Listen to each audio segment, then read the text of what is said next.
Hello, how you doing? Bulldog Newts here again. This is episode 3 in our series that we're doing on how to run an eSports organisation and how to start one up. So quick recap. What we got in episode 1, we was talking about how to name your organisation and reasons why you're doing it. And make sure you're doing it for the right reasons, so you're actually going to get something out of this and actually bring something to the eSports scene. Episode 2, we moved on to branding and we spoke about what was good ideas for branding. Remember, no more gladiator helmets or dragons and stuff like that. We've got enough.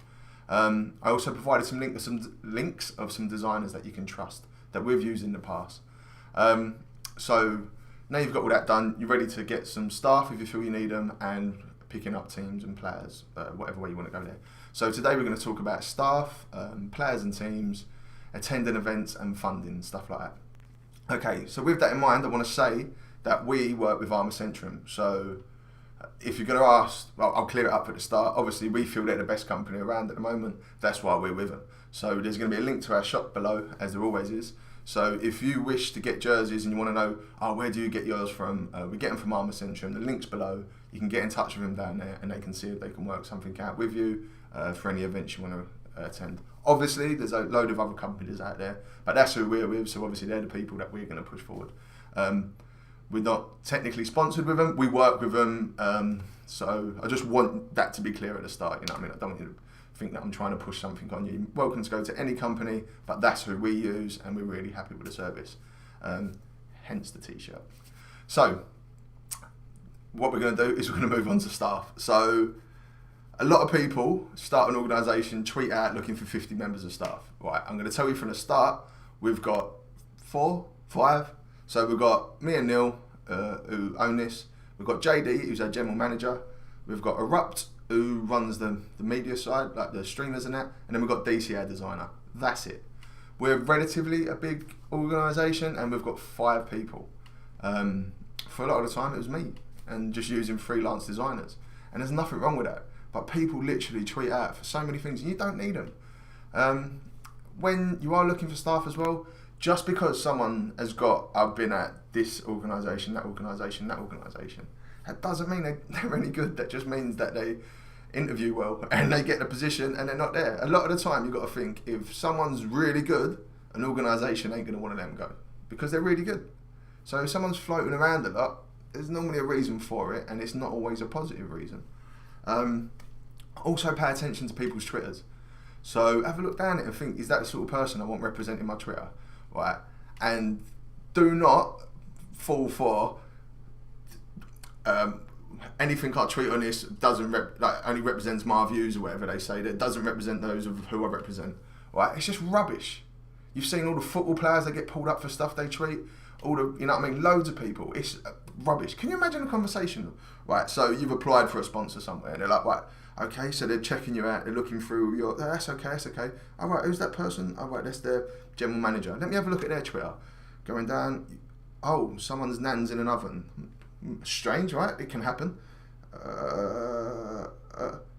Your Harvey Price. Why are they talking about Harvey Price? I don't get it. Your girlfriend's. Okay, no, look, we can't be doing this. We can't have our company associated with this. He's obviously not a nice person. It's a shame because I really wanted to sponsor that team as well. Never mind, I didn't notice. Why did I not check in the bio? It says that every view that he has doesn't represent that eSports team. So that's fine. All these racist views and derogatory comments to women and all the porn that he's retweeting is totally fine because of that one. Get over it. It's not true. Don't trust anyone that has that anyway because obviously, So look out for stuff like that. You know what I mean? You need people representing you that are going to do it well. Now, no one is an angel on Twitter. It's like a dark Facebook. So you have to accept certain things. Now, before the comments go, I know Pato says stuff. It generally gets deleted by Stace afterwards. And he's got better. JD was never an angel. Again, he's got better. And we've had him back because of that. So, like I said, I know no one's an angel. I totally get I wasn't. You know what I mean? But as eSports evolves, you've got to start looking out for stuff like this. So you might as well do it from day one, then you're in good practice. So that's staff. Also, if at this level any staff want paying apart from a designer, it's not worth it. You're just getting ripped off. If it's someone that says they're marketing and that, get them on a commission. Make them work for their money. Don't just give them money for nothing, because your money will be better spent elsewhere, and they won't deserve it, because they're not going to. If they were that good, they'd be at a proper organisation. They wouldn't be coming to someone starting out. They'd be working for one of the pros. If they're not that good, and they can work on commission or something else. That's it. Designers are different, because the designers will deliver the product that you ask for. All these people that saying they can do this, they can do that. I'm telling you now, 99% of them can't do nothing except for speak about themselves. And that's it. Anyone that tweets that they're looking for a position, don't trust that much, especially if it's like someone that's going to get you sponsors. If their idea of contacting people is tweeting it out, you're going to give them your account and they're going to tweet out, right, we're looking for sponsors, and people are going to flock to you. It doesn't work like that. If they can't source a team to work for and send them an email structured with the reasons why, then I wouldn't trust them from the start. So just look out for stuff like that, because marketing's saying you're going to get hit with loads of people.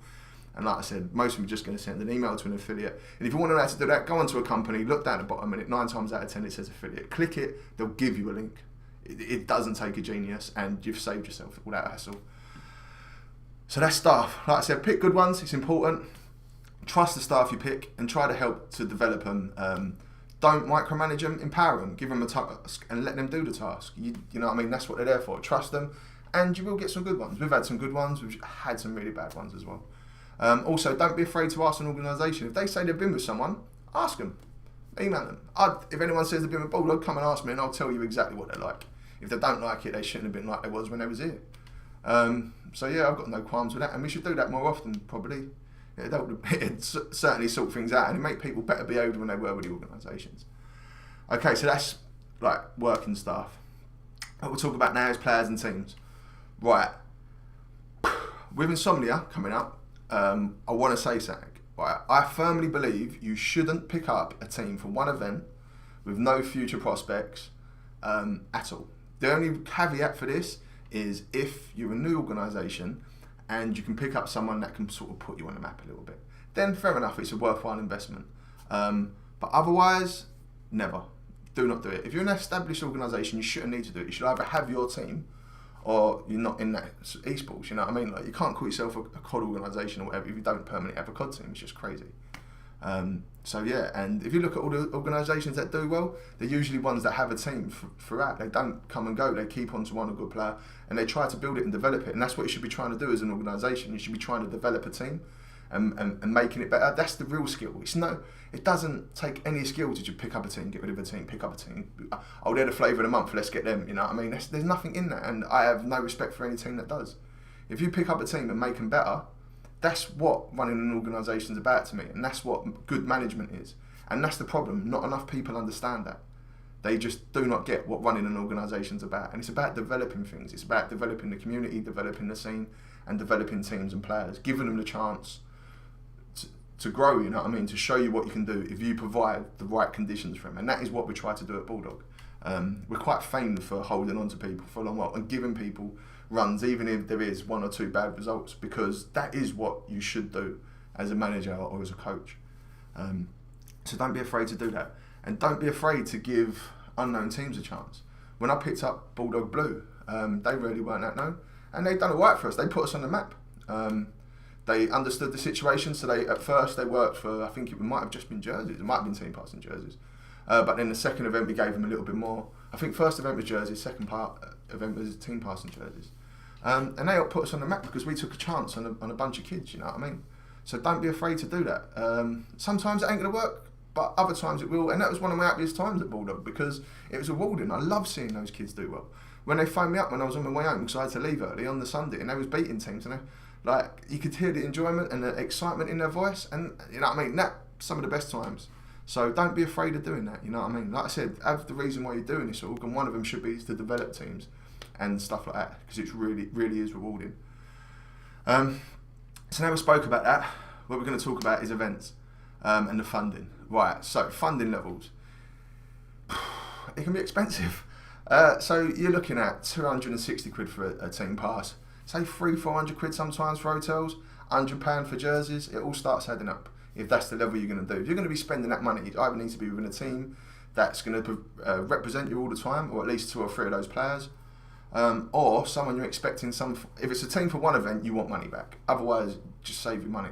Pick up another team, jerseys and the team pass, which isn't bad funding for an event for kids that ain't going to actually get you anything back. This is what people need to realise. There's very little money in COD eSports, right? Especially from events. So when they say, oh, I'm representing you, and they're not. They're just going, getting drunk and playing a couple of games.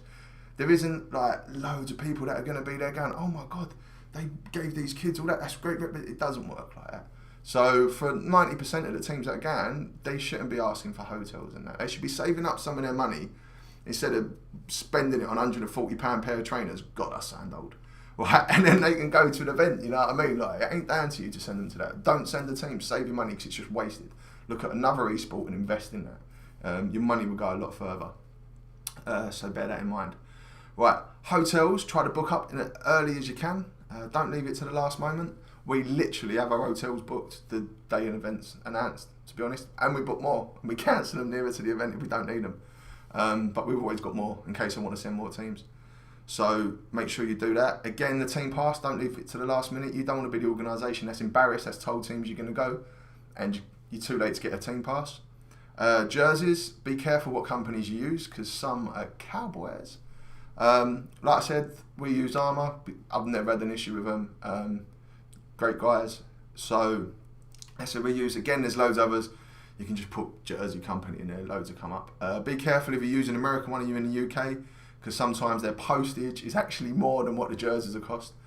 So be careful of that, and obviously to do with timing. Make sure you give the jersey company plenty of time in advance as well.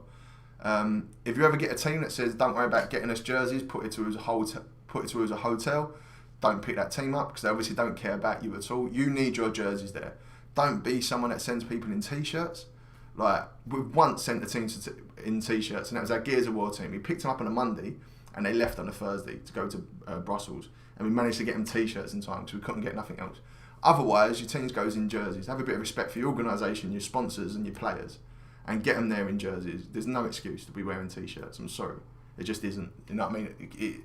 If Alls are doing that 9 times out of 10, it's because it's half the price and it's a lot cheaper, and that's why, and it's bad. Unless they're picking up teams at the last minute, then fair enough. But otherwise, the team's been there for more than a couple of weeks and they're in t-shirts. You know, they're just trying to save money. And you as a player deserve more. Collect your jerseys. You know what I mean? We gave Pato a golden jersey to say thank you for being with us for so long. Jerseys are an important thing, and make sure that they're wearing them and you provide them, and they're of a good quality. So that pretty much quickly sums it up. I'm not going to talk about contracts now, because I'm going to try to do an episode on it, because it's something that's a bit iffy. So I'm just trying to find out some more information so I can tell you the right information. Then I'm going to do an episode on it. So I've had people emailing me about that, about contracts. So I'm not ignoring you. I'm just trying to find all the right information so I can sit here and I don't get people saying, "Hey, you're doing it wrong." So hopefully that's helped you. Quick summary. Check people's Twitter profiles before you pick staff up. Just because they've been at every organ under the sun doesn't mean it's a good thing. Players and teams, don't pick up teams for one event unless you're literally starting out and it's going to get you a bit of credibility. Don't pick up joke teams because they don't care and it's wasting your money and they don't get you the right credibility. Always send your team in jerseys, regardless. And just be careful what you're funding, because you ain't going to get a load of cash back, and 9 times out of 10 they're not going to win. And everyone will tell you they're the best team, but they're not. So anyway, that's it. That's me. I've gone over my 10 minutes, so I'm going to cut it short. Again, if you need to get in contact. I'll answer questions. I'm going to do an episode as well with just the questions that I've been asked, just to clear it up. I've got a few already from people, so don't worry. You can either write it down below or email us. If you like this, then give us a like. Don't forget to subscribe so you see the next one. And the next video is going to be on sponsors, so I know you'll be wanting to see that. Anyway, thanks for your time, and I'll catch you later. Goodbye.